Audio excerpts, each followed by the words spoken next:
Good morning. My name is Laura Lammers. I'm a student with the Georgetown Sports Industry Management Program, and we are joined this morning with our first keynote speaker of the 10th Annual SEME Conference, David Abrutyn. Welcome. Thank you. Nice to be here.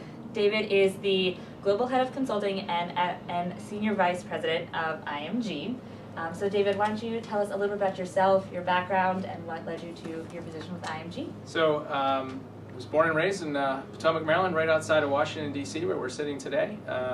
Got my start as an intern at the Washington Capitals. Had the good fortune to be introduced to somebody starting a publication called the Sports Business Daily, and thought that was pretty interesting. And it also involved this thing called the Internet, which really in 1994 didn't exist in its present form, so that was kind of cool.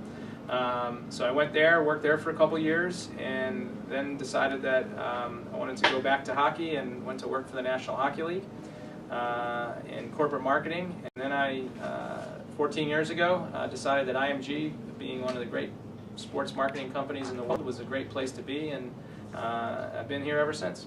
All right. So given that we're in Washington, D.C., obviously you have a history with the NHL and being here in the Capitals. You mentioned during your presentation that you transitioned to being an agent for Alex Ovechkin, little known name here in Washington, D.C., after being at IMG for a little while. So could you tell us a little bit about the transition from maybe marketing to being an agent and differences between those two for our students? Yeah, there's actually, the similarities, there actually aren't that many differences. So my career had been spent working with brands and helping them get the most out of their relationships in sports, which certainly included, probably doing, 100 or more athlete endorsement deals on behalf of the clients that I represented, and certainly from my time at the National Hockey League, I knew how the league marketed players and developed them, and then obviously being an employee at IMG, where we did represent and still do represent some of the greatest athletes in sport, and understand they were represented. It was a pretty easy transition, so I knew about marketing and athlete marketing and how to do it successfully. It actually made it because I was able to talk to companies from an experience base of, I know what you're trying to accomplish, and here's why and how I know that Alex can be a fit for what you're trying to do. And Ovi's got a very unique personality. He's managed through like maybe one or two other hockey players have been able to do in the global sports landscape.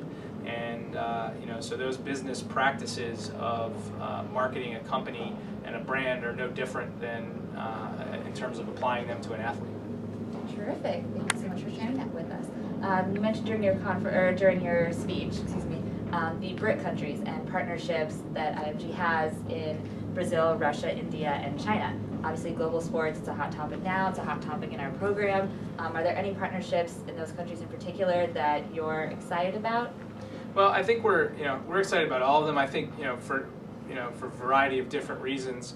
I think there's a lot of attention being Brazil, obviously with the World Cup coming next year, and then 2 years later the Olympics will follow. So typically when global events of the magnitude of a World Cup and Olympics go into a market, there's a tremendous amount of activity in the years leading up to each one of those events, and in this instance, which will also take place again in Russia in terms of the Sochi Olympic Games and then the World Cup taking place there, some of the things that you're doing will be in place for a much longer period of time. So it makes it a lot easier to focus on a market.